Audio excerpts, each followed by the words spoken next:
Whether you're a very casual drinker or you just like that glass of vino every now and then, just take a second to watch this video.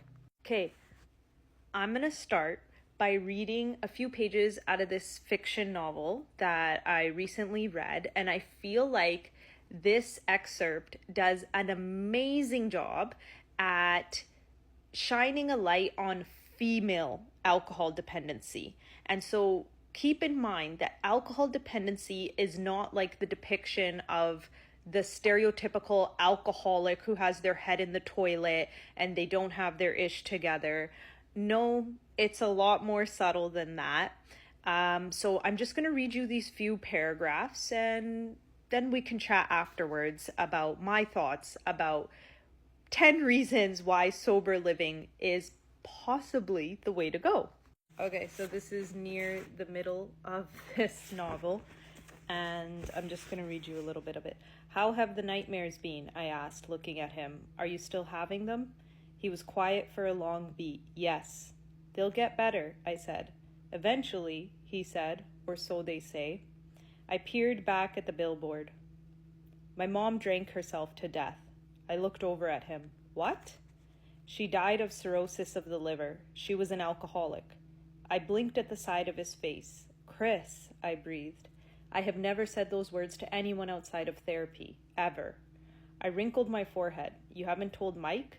No. Why? I'm not ashamed of her. I just didn't. I just couldn't tell anyone.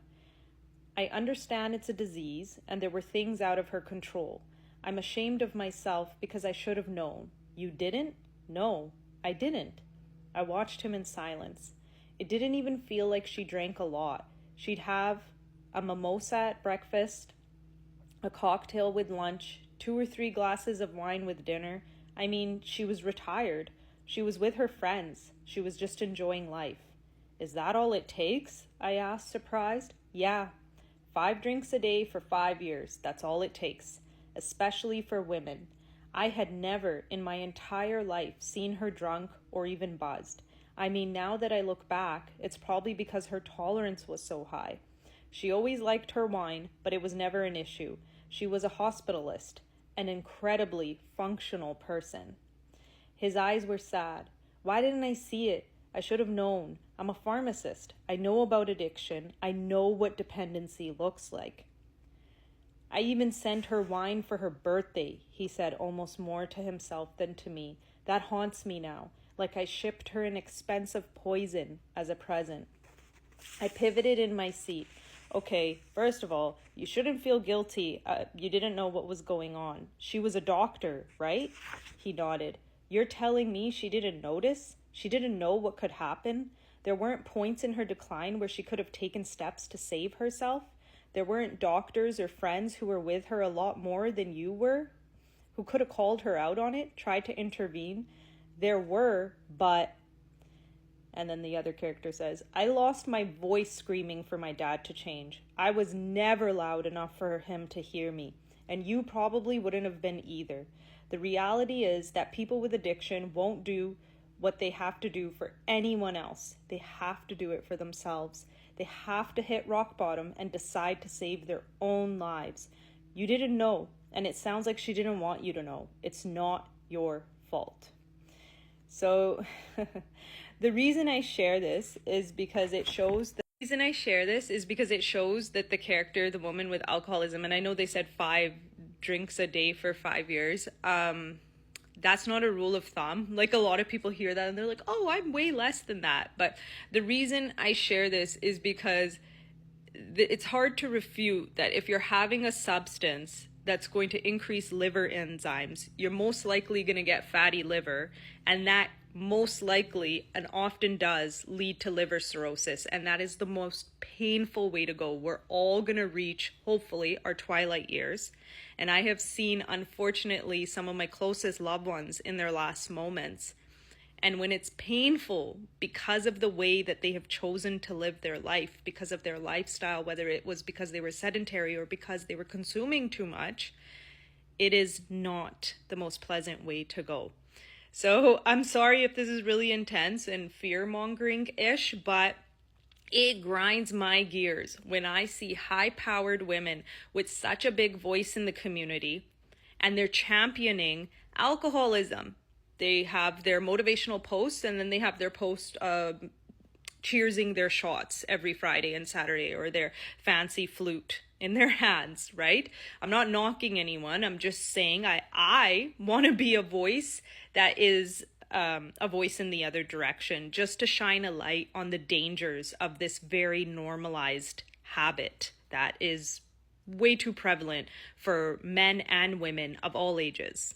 Nobody ever really talks about female alcoholism. It's a lot more subtle. It's usually functional alcoholism. You're still going to dot your I's and cross your T's, but your body from the inside out is deteriorating. And I want to just really quickly, I know this is going to end up being lengthy, but talk about 10 reasons if you're on the fence and you've been thinking about it, or maybe even this is just the first time the seed is being planted that, hey, maybe this glamorized substance isn't so glamorized after all.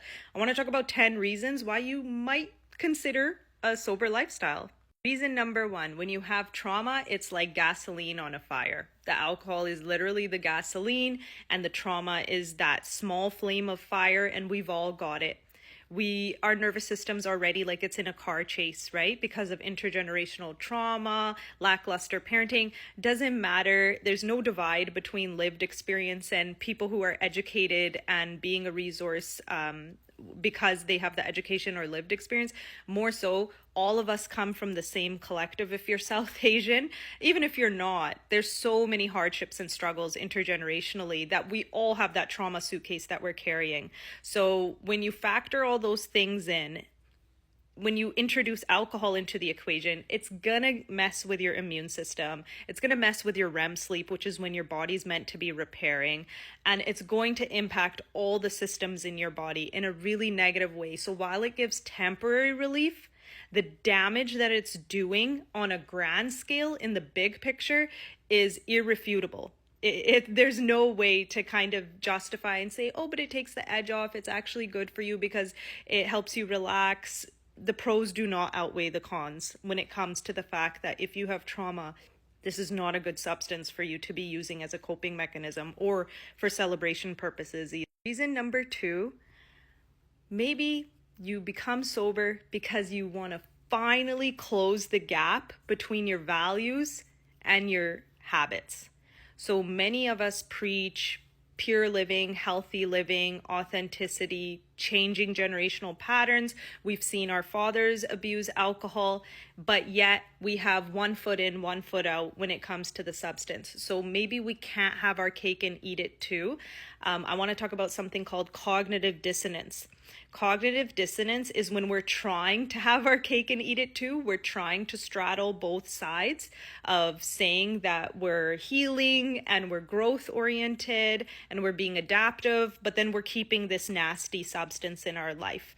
When we're doing something that is too conflicting, it creates stress in our body. That stress in our body is going to lead to more health issues, because when we're at war with ourselves and there's too big of a gap between our values and our decisions and our habits, it's going to be really hard to have healthy functioning at that point.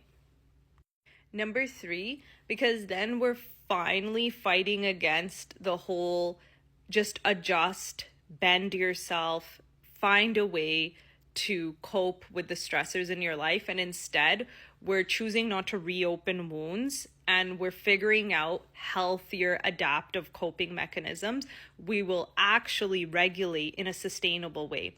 Otherwise, you can do all the personal training, fitness classes, everything that is good for your body, drink the green juices, but it won't actually regulate your nervous system in the way that's necessary in order to have healthy mental and physical functioning. When you do that, it's basically saying that I'm not just going to adjust to pain by consuming a substance that helps me deal with the stress in my life or the negativity in my life. Instead, I'm going to get to the root of the problem. So it's a lot more of a healthier, albeit more challenging way to deal with the negative aspects of your life.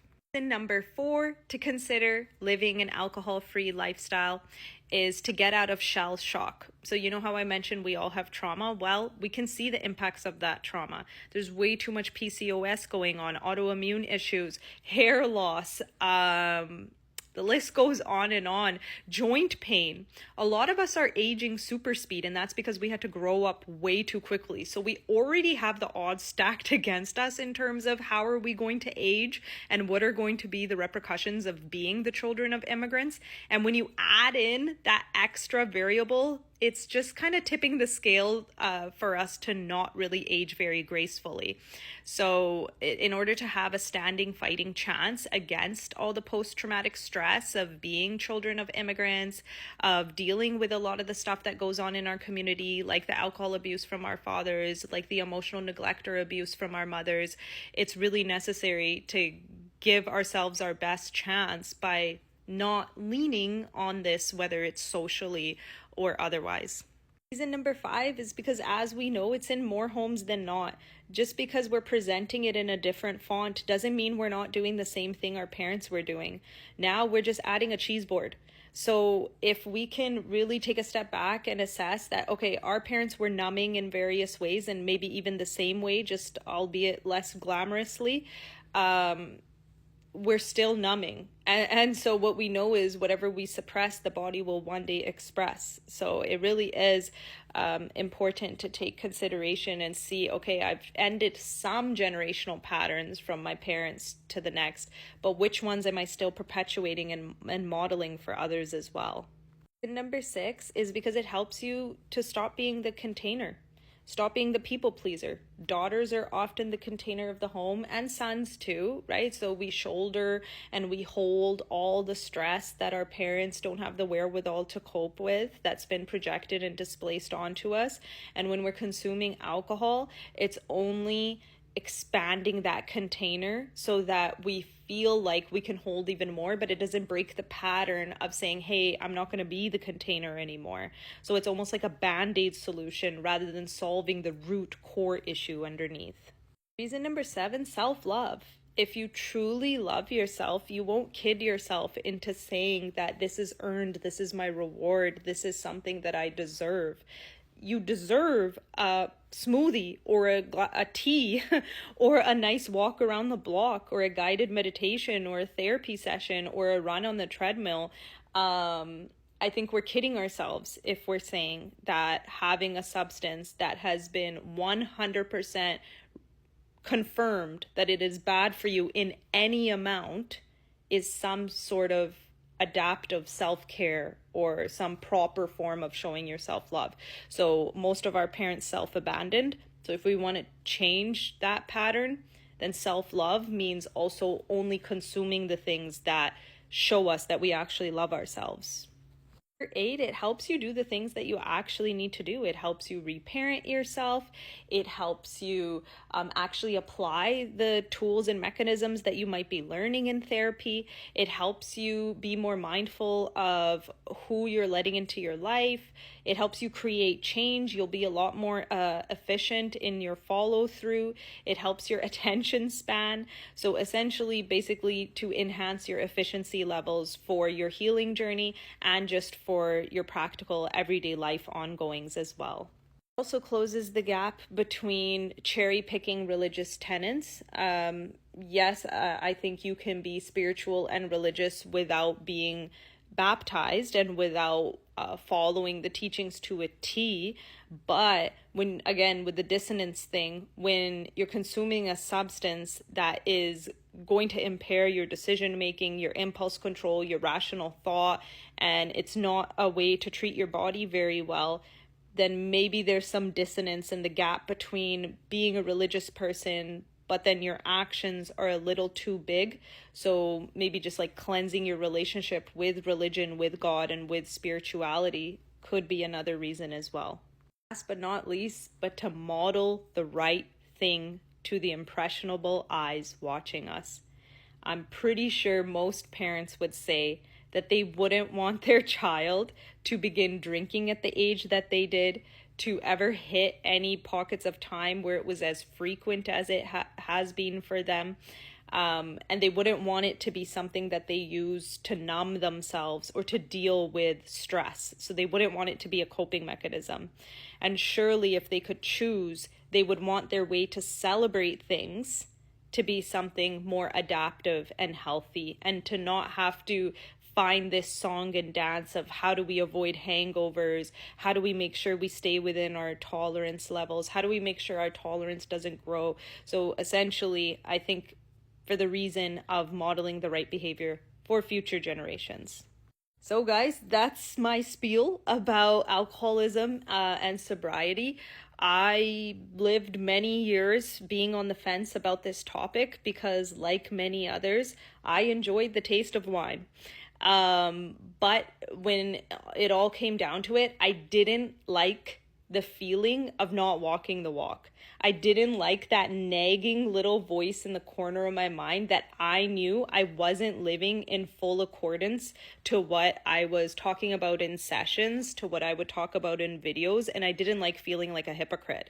So I'm a big person who likes to feel full of integrity and authenticity. And honesty is a really important value as well. So if you've ever had that similar kind of gnawing feeling, or if you ever feel like maybe it contradicts and hinders your health journey or the way that you want to live your life in front of your children or even just for yourself, then maybe give it a go. Give it a go and see how you feel. I'd be happy to answer any questions you might have in terms of how to get started with the process of kicking the habit and choosing a sober lifestyle. Like I said, it's a spectrum, so you don't have to have a problem to decide to not have it be a part of your life anymore. As usual, thank you all for watching. Please be sure to like, share, and follow. Also, please leave me a comment. I love to see what your guys' thoughts are about this topic. As usual, thank you for watching. See you next time.